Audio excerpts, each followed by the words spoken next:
அன்பார்ந்த இணையதள நேயர்களை மீண்டும் www.qcrc.in என்ற இணையதளத்திற்காக நியூஸ் தமிழ் செய்தி அறிக்கையில் உங்களை சந்திப்பதில் பெருமகிழ்ச்சி அடைகிறோம். இன்று 8 மார்ச் 2009க்கான முக்கிய செய்திகளை தற்போது பார்க்கலாம். உலக மகளிர் தினம் இன்று மிக சிறப்பாக கொண்டாடப்பட்டதாக தகவல்கள் வந்து கொண்டிருக்கின்றன. அமெரிக்க அதிபர் திரு பாரக் ஒபாமா அவர்கள் நியூயார்க்கில் உள்ள ஒரு பத்திரிகைக்கு பேட்டியளிக்கையில் ஆப்கானிஸ்தானில் தாலிபான் தீவிரவாதிகள் நடத்திய போரில் அமெரிக்கா வெற்றி பெறவில்லை என்றும் தாலிபான்களுடன் சமாதான பேச்சுவார்த்தை நடத்த அமெரிக்க அதிபர் பாரக் ஒபாமா விருப்பம் தெரிவித்துள்ளதாக தகவல்கள் வந்து கொண்டிருக்கின்றன. தமிழ் ஈழ நாட்டுக்கு எதிராக நடைபெறும் போரை உடனடியாக நிறுத்த வேண்டும் என்று கூறி மொரிஷியஸ் நாட்டில் உள்ள இந்திய தூதரகம் முன்பு தமிழர்கள் ஆர்ப்பாட்டம் நடத்தியதாக மொரிஷியஸிலிருந்து தகவல்கள் வந்து கொண்டிருக்கின்றன.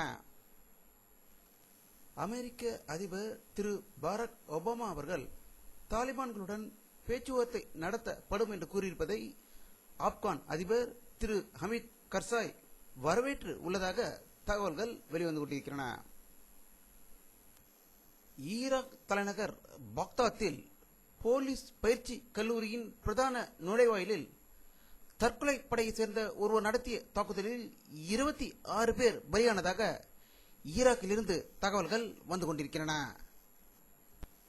அமெரிக்க ராணுவம் வெளியிட்டுள்ள ஒரு செய்தியில் ஈராக்கில் உள்ள அமெரிக்க படையினர் 12,000 பேரும் பிரிட்டன் படையினர் 4,000 பேரும் வரும் செப்டம்பர் மாதத்துக்குள் திரும்ப அழைத்து கொள்ளப்படுவார்கள் என்று செய்தி வெளியிட்டுள்ளதாக தகவல்கள் வந்து கொண்டிருக்கின்றன.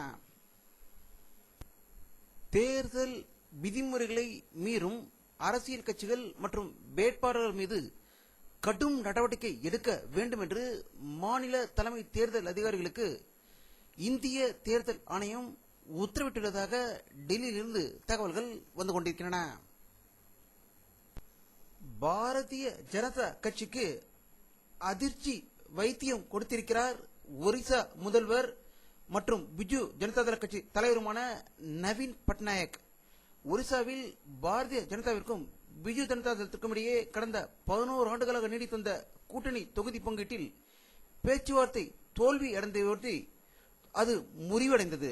இதனால் பிஜு ஜனதாதளத்தை அரசுக்கு அளித்து வந்த ஆதரவை திரும்ப பெற்றுக்கொள்வதாக பாரதிய ஜனதா அறிவித்துள்ளதாகவும், ஆனால் தங்களிடம் 76 எம்எல்ஏக்கள் இருப்பதாக பிஜு பட்நாயக்கின் தலைவரும் முதல்வருமான நவீன் பட்நாயக்கன் செய்தியாளர்களிடம் தெரிவித்ததாக ஒரிசாவிலிருந்து தகவல்கள் வந்து கொண்டிருக்கின்றன.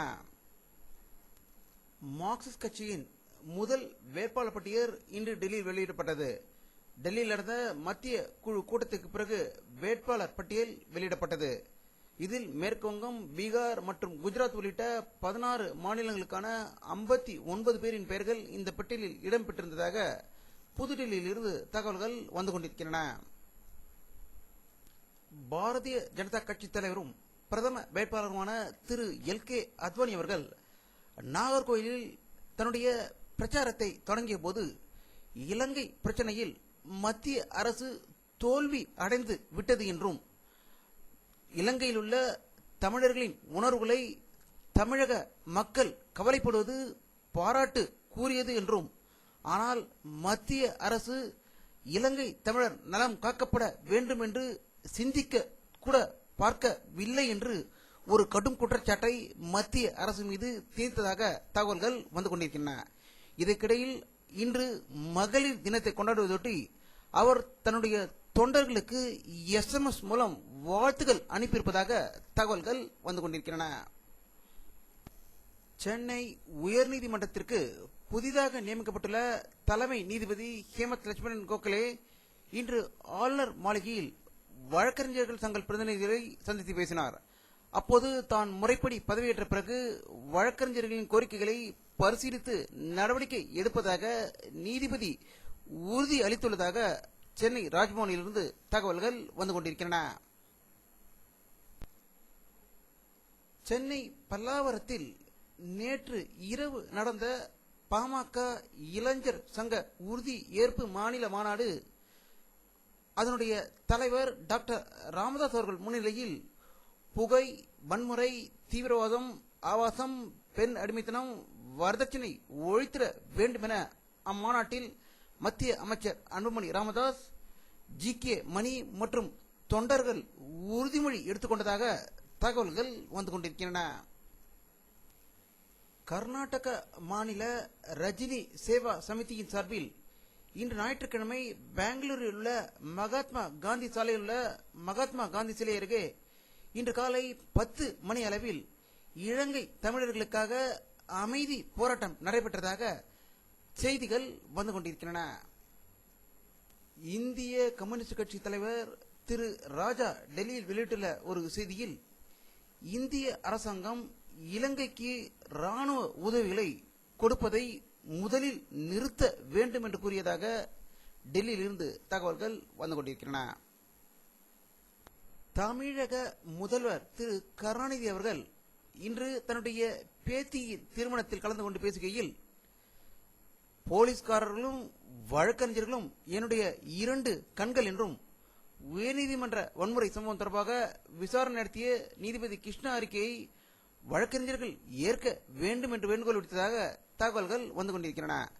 இதை பற்றி நம்முடைய அரசியல் வல்லுநரும் கருத்து கேட்டபோது, போலீஸ்காரர்களுக்கு உத்தரவிட்டு வழக்கறிஞர்களை உதை என்று உதைத்து தற்போது போலீசும் வக்கீலும் 2 கண்கள் என்று கூறுவது நகைப்பாக உள்ளது என்று கூறியிருக்கிறார்கள். நியூசிலாந்தில் நடைபெற்று வரும் கிரிக்கெட் போட்டியில் இந்தியா 2வது ஒருநாள் ஆட்டத்தில் அமோக வெற்றி பெற்றதாகவும், சச்சின் டெண்டுல்கர் 168 ரன்கள் எடுத்து இந்தியாவுக்கு வெற்றி வாய்ப்பை வழிவகுத்ததாக கிறிஸ்டன் சர்ச்சிலிருந்து தகவல்கள் வந்து கொண்டிருக்கின்றன. வானிலை அறிக்கை 8 மார்ச் 2009 பிற்பகல் 3 மணி ஏற்பட்ட சேட்டலைட் புகைப்படத்தை தற்போது பார்த்துக் கொண்டிருக்கிறீர்கள். நேற்று வங்கக்கடலில் ஒரு மேக சுழற்சி காணப்பட்டது. தற்போது அந்த மேகம் கலைந்து தமிழகத்துக்கு அருகில் சிறு சிறு மேகங்களாக இருப்பதை இந்த படத்தில் காணலாம். அந்த மேகங்கள் தொடர்ந்து தமிழ்நாட்டுக்குள் வந்தால் மழை பெய்வதற்கான வாய்ப்புகள் இருக்கும் என்று தெரிகிறது. இத்துடன் இந்த செய்தி அறிக்கை நிறைவடைகிறது. மீண்டும் நியூஸ் தமிழ் செய்தி அறிக்கையில் உங்களை சந்திக்கும் வரை உங்களிடமிருந்து விடைபெறுவது உங்கள் கே. பாலாஜி. நன்றி.